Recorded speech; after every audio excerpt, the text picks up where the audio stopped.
So I finally got a chance to sit down and watch the Pacific Rim movies, Pacific Rim and Pacific Rim Uprising. And I'm gonna be honest with you guys. I think the Uprising one isn't as bad as people made it out to be. And I do think the first one is kind of like as good as they say it is. Now, I'm coming into this assuming that the people that are watching this video have seen these movies already because they've been out for quite some time. So I'm late to the party. I'm the late camper. I've seen clips of the first one. I've heard things about the second one. Never sat down and fully watched either of them because it just never. I just didn't care. Honestly, just to put it plain, I just didn't care. It's like I'll get to it when I get to it. But finally got a chance to sit down and watch them, and I had enough thoughts about them to where like I figured I'll make a video about it. I don't necessarily review everything I watch, as hard as that is to believe, but these were two movies where it's like, okay, I feel like I can say enough to warrant a full video. So to get into the first one, like I said, I'm assuming people have already seen this if you're watching this video, but basically these kaijus slash monsters, however you want to frame them, they call them kaijus in the movie, so I'll refer to them as kaijus. These kaijus are invading Earth, they're attacking Earth, destroying the homeland. So the powers that be, all the powers across all of the countries, continents and everything, they come together, use all their brain power, use all the money, they come up with the solution because as it stands, our current firepower wasn't working. So we come up with these mechs. And not only do we come up with these mechs, we come up with these mechs that can very effectively fight back against these kaijus. Now, the thing about it, the caveat with this is that these mechs are such like, they're such a powerful thing that you need two people to operate it. And not only do you need two people to operate it, you need two people that have a strong mental bond with each other to operate it well. Because if not, both of them will just, I guess, become brain dead and just the mechs just won't work properly. Like you need a strong connection because basically one person is controlling one half, the other person is controlling the other half. That's kind of how it works. Like they're conjoined together. And all of that, from a conceptual standpoint, I'm into. I love the fact that these guys and girls that are controlling these mechs are looked at as like superstars across, like they're just world renowned. They're pop stars. They're like bigger than pop stars. They show up on talk shows. Like I love that whole opening sequence when they're getting to the fact that these guys are looked at as like just legends in their sport or in just in the world, period. I think that is conceptually, I'm into it. I think the effects early on showed that, okay, this movie, it holds up, because that's the one thing, even not seeing the first and second one thing I always have heard is that the CGI in this movie is some of the greatest CGI you will see in any type of blockbuster with these type of things going on. And it does hold up. I do think it holds up. It does the usual thing of taking place during the nighttime with a lot of rain going on because you can get away and hide a lot of CGI behind that. But I don't really get too torn up about that because that's kind of just par for the course, and that's kind of just like it's one of those hidden secret on it, like if you know type of things. And I'm never mad at it as long as it's done right. Like it's fine as long as I can at least see what's going on. I don't care if you want to dimly like only make them fight at night and have a lot of rain. You do the same thing in a lot of the Godzilla fight scenes with the Godzilla Kong franchise. Like it's nothing outside of the ordinary. It's kind of like industry standard when it comes to like these big monsters, big mechanical things fighting on like supposed to be actual playing fields. Now, one thing I will say that kind of left a lot to be desired is that they made a strong emphasis on just the bond between the two people. And I feel like they didn't do quite a good job of showing Raleigh trying to connect with the new girl, Mako, or what, I think it was Mako. Is it Mako? Mako Mori? Miss Mori. I'll just call her Miss Mori because I don't want to butcher that first name. Miss Mori. They show that they have some type of connection. Don't quite know what it is, but they have some type of like connection because he's testing out all these new people. Oh yeah, because by the way, when in the beginning of the movie, the first five minutes of the movie, his brother gets clipped. His brother gets like snatched out. The kaiju reaches in, grabs his brother out the cockpit, said, "Get the fuck out of here." And Raleigh crashes on like this frozen tundra or of some sort and gets found out, and he was one of only two people. And who would have guessed that Idris' character was the other person that was the only other one to operate a mech by themselves? Because like I said, these mechs need two people. They need to have strong mental connection. If not, brain fried. He ends up crashing. He doesn't radio command or whatever the case may be. He basically goes off the grid, but not really, because they knew where he was the whole time. It's that whole subplot of like, oh, we knew where you were, we were just monitoring you, like that whole shit, right? Which is whatever. I don't really care with that type of stuff. That happens a lot, and I'm never really mad at it because it kind of makes sense. But now he comes back. They say they need him again. It's that old thing. It's like, it's time for you to get back to work, time to pull yourself up by the bootstraps and get back into the field, because these monsters, this is our last effort, because they want to start dropping nukes, and these monsters are our only real solution, and they don't know what, like, the government doesn't want to fund us anymore. This is our last little hoorah, like, you need to come and help us. It's that whole thing, right? So he's testing out all these new people, none of them work. But then Miss Mori, who's looked at as, they present her as like Idris is, who leads this whole thing. I should call him Mr. Pentecost in this movie. He's shown to be like the leader of this whole operation with the mechs and stuff like that. And Miss Mori is supposed to be like his assistant slash advisor, whatever the case may be. And she has this connection with Raleigh. And it takes for quite a bit of, like, just, in my opinion, just not needed convincing, and just the typical trope of like, oh, you're ready. No, you're not ready. Oh, you failed. You know what? You're ready now. Like, that whole thing, it's like, I could do without it. Just feels a little too, like, on the nose with these type of situations, but whatever.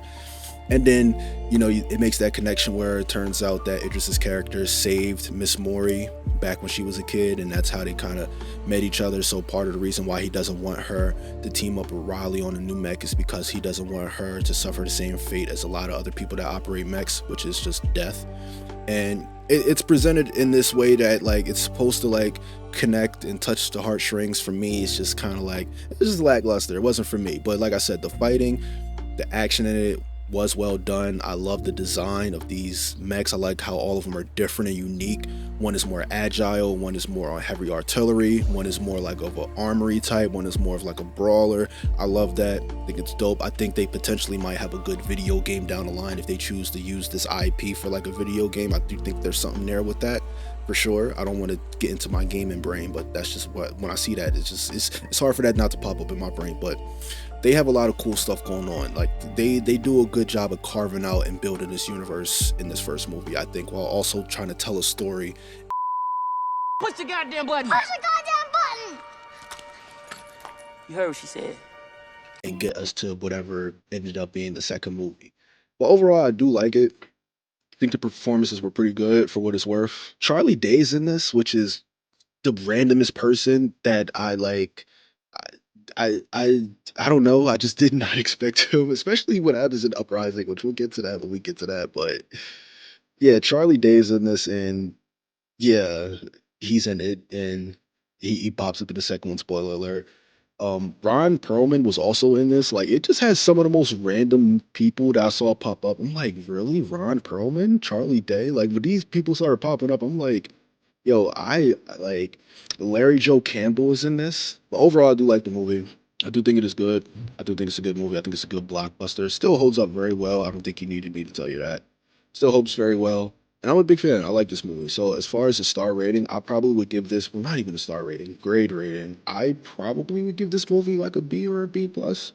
Doesn't hit that A category for me, because albeit as good as the CGI and the fights are from a visual standpoint, it didn't do anything super interesting to me. Nothing captivated me. There was no fight sequence that stuck with me. There was no emotional moment that stuck with me. It was kind of just like I was just watching a good blockbuster, which is not a bad thing. It's just, in order for that to hit the A tier for me, it has to do something that really sticks with me. And nothing in this movie really stuck with me. It was kind of just a good watch through and through, which, by the way, is not a bad thing. So B plus, B, probably lean towards B plus, because I do think this movie, for when it came out, for it to still hold up as well as it does, it can get a B plus from me. So next we have Pacific Rim Uprising, and this one I'm probably not going to talk about as much as the first one. Like I said in the beginning, I didn't hate this as much as other people seem to hate it. This movie is not reviewed very well, is as far as in comparison to the first one. It seems like the first one is universally like, it's a good movie. Second one is more so like, what is that? So I think the biggest thing that kind of held this movie back was the fact that it took 5 years to put this one out. And the thing is, it's okay to take a decent amount of break in between movies. Nothing wrong with that. But that break has to kind of justify the means, right? And even though, like, we currently are in a climate now where, you know, even shows, sometimes shows take 4 or 5 years to go in between seasons. So it's like, I'm not trying to make it seem like this is something that's just completely just out of the norm, but for them to take a 5 year gap and then to give us the story that it gave, which in my opinion just wasn't as good as the first one. It just wasn't. And just throw characters at us that we were supposed to be like, oh, he's him. And it's like, I'm not rolling. Like, so for example, in this story, this is kind of like the you know how like some movies and some shows have like, this is the new blood, this is the new generation version. In like their shows or movies, there's always like that spin off of like the new generation and stuff like that. This is like Pacific Rim's equivalent of that. The only unfortunate part is they did it in the second installment. Not only that, they did it in the second installment with a 5 year gap. Now, this movie is led by John Boyega, who I think is a very charismatic actor. Scott Eastwood, one of the better Nepo babies that I've seen. Kaylee Spaney, she's kind of having a moment right now with Alien Romulus. So looking back, this cast is pretty good. It is. It's a pretty good cast. It also has a couple of other like names, like Ravi was in this from Jesse. I don't want to disrespect him like that, so let me try to get his real name. But he was in this as well. I like it was this movie franchise. We've only gotten two of them. Just in these two movies, I've seen like three or four names or three or four actors pop up where it's like, oh, okay. And like Adria's in this as well, who I remember seeing her. I forget what the movie was called. What is that movie called that Channing Tatum and Zoe Kravitz just put out recently? I saw it in theaters too, and I hate myself the fact that I can't remember. Listen, to be fair though, I've seen so many movies over the past however many long time. Blink twice. Yes, Blink twice. Yes. She was in Blink twice. She also was in Hitman with I forget his name as well. I'm bad with names right now. I don't know what's going on. She was in that Netflix movie Hitman that a lot of people love that I actually hate, but I probably will never make a video on because I don't want people to yell at me. But either way, these movies have names that like I recognize. I'm like, oh, this so and so is in it. Such and such is in it.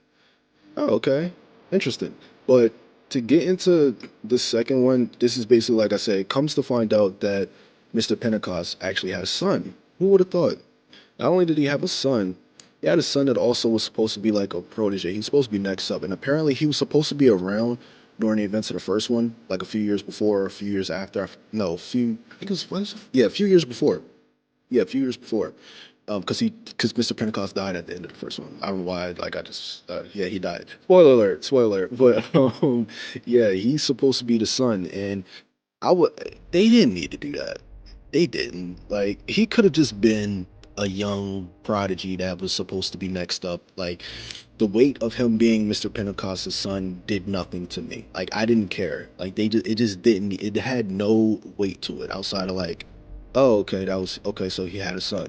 That's it. And it feels like something that they didn't think they were gonna do with this second one because there was no inklage whatsoever. And I just recently watched these. There's no inklage whatsoever that his son was, going to be set up to be the lead in the second one. Because I feel like if they knew that, they would have left some sort of breadcrumbs or whatsoever, or something like that. Just something.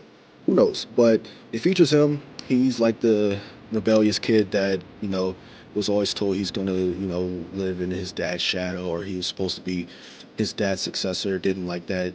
So he became like a rebel, which is cool. And he was like a scavenger and stuff like that. Then he comes across Kaylee Spaney's character, Amara. They basically get captured by the mech force. I forget what they call them, but it's really not important. They get captured by the mech force, and they basically go back to their version of home base, and basically Jake, that's Mr. Pentecost's son, John Boyega, that's his name. Jake basically is tasked with leading the new generation and kind of like finally taking mantle of what his dad, like the seeds that his dad left him. Also, Miss Mori is back. I remember I seeing her pop back up. It's like, okay, it's nice to see a familiar face from the first one. And then Charlie Day popped back up too. And it was like, okay, so we kind of they brought back some people from the first one. This is not completely a brand new thing. Some people are back. Bern Gorman is also back in this. He just always seems to just pop up in movies that I see a lot. So, he's always booked and busy. Nice to see his face again. And come to find out, it's like 20, 30 minutes into the movie, Charlie Day is going to be the main antagonist in this. And that's when, like, my eyes rolled into the deepest part of the back of my skull. Charlie Day as a villain. Can it work? Sure, it can. Did it? No, it didn't. It did. Now, here's the thing. I think and I hate the fact that I'm calling him Charlie Day the whole time, because like his name is Dr. Newton, whatever. Can he work as a villain? Sure, I'm sure he can. But the thing is, he was like the way he was no different than his character from Always Sunny in Philadelphia. He was just a little bit smarter and had a alien fetish, which is cool, I guess. But outside of that, it's really no different. Even when he was trying to be evil and menacing, it's just like, you're not convincing me, Charlie. Like, stop it. Like, dude, you know, sometimes we see like an actor or an actress try to get into like a different bag, which I applaud them for. Like, I get it, you want to step into, you know, a different realm, but you can't, Charlie, that wasn't the way to go about it, my guy. You can't act like your Always Sunny character and then do what you did. It just doesn't work like that. But I think the reason why a lot of this movie gets the hate that it does is, number one, because the characters don't have, like, it doesn't, people say it's disrespectful to the first one because of just how lighthearted it is. And it doesn't take itself as serious as the first one tried to take itself. I want to remind you guys, they are mechs fighting monsters. This is a movie. I don't know where people get this sense of like when to take these type of things super serious when they're kind of just meant to be a fun, shut your brain off, blockbuster movie experience. Like, if this was something like, I guess, I don't know, I'm trying to think of maybe like the Blade Runner franchise, like Blade Runner and then Blade Runner 2040, like some like those movies, cool, I can get it if you had an issue with those movies being lighthearted. These movies are kind of just not meant to, like, I look at these movies in the same vein as like the Godzilla Kong movies. Like when Godzilla Kong, the most recent one, when King Kong is holding his version of the Infinity Gauntlet, I didn't scoff at that, because these movies are just meant to be fun. These are big things fighting big things in cities and fields. Like, it's not meant to be taken super serious. So I get why people that maybe took the first one serious and thought the second one was going to be an iteration of that. Sure, I can understand why they're upset with this. But I think, all things considered, if you don't take this movie as serious as I think you maybe would have took the first one, it's not that bad. It's not great. It's not that bad. I think people pretending like this movie doesn't exist, I think they're being a bit harsh. Because I think that, like, there was one sequence where towards the end they were all fighting the big bad kaiju that fused with other kaijus on some cell shit, and they would knock one out, and then they threw up like the middle finger with the mech. And I already know. As soon as I saw that scene, I'm like, they like connected my brain. It's like, I'm sure a lot of people hate this movie and pretends like it don't exist. I'm sure that scene right there kind of sealed the deal for a lot of people. But at the end of the day, I do think the movie is fun. I did not take it as serious as I think maybe I probably should have. I think, and like I said, I'm watching this after kind of hearing about it, and also back to back. I didn't wait 5 years in between. I'm looking at it through a different lens, naturally, right? So with that being said, do I think this movie is great? No. Do I think it is as bad as people make it out to be? Also, no. I think the performances are good. I think John Boyega is very charismatic in it. I think Scott Eastwood did his thing. I think Kaylee did her thing. I think it's funny too, looking at this movie now after her success with Alien Romulus, and she's kind of having her moment because she did also the movie Priscilla. It is funny looking back at this movie, and you can kind of see, like, you can see the early signs that, like, oh, she's gonna be a star. She just needs the right movie to lead in, and she's gonna be a star. Also, she was in a movie that I liked also that came out. But did Civil War come out this year? I can't remember. I swear I watched way too many movies because I can never remember when I watched them. But Civil War, also liked her in that. Granted, she was like the third actor in that, I guess, if you want to count Kirsten Dunst. Yeah, she was kind of like she was a lead in that movie. But either way, I did like this movie. They killed off Miss Mori. I'm not a big fan of that. Grade rating, I'll probably give this movie like a cool C+. Yeah, cool C+. I wouldn't mind watching this again. I feel like at any point, and I definitely want to go back and watch Pacific Rim again at some point in the future, I'm going to boot up Uprising right after it if I have the time. Like, I don't think this movie is that bad, really. This movie, I think it's a fun time. John Boyega, he's charismatic. He's funny in it. It works. Kaylee, she did her thing. Like I said, all the performances were great. The CGI, is it as good as the first one? I don't think so, but that's because there's more daytime fight scenes, so it's easy for the CGI to look a lot worse versus when you're covering up with night and heavy rain. So they kind of get a little bit of a pass in my book with that. Not too much of a pass, but a pass nonetheless. I think this movie is fine. Do I think it's as good as the first one? No, but I don't think you're gonna absolutely hate your time watching this one if you just try not, just look at it for what it is. It's a action blockbuster with John Boyega leading it. Like, I don't know how serious they thought it was gonna be, but whatever. Great rating, C+. There you go. Until the next one, I'll see you guys. When I see you guys, eat your veggies, take care of yourself, or don't. I'm not your mom. I'll see you later.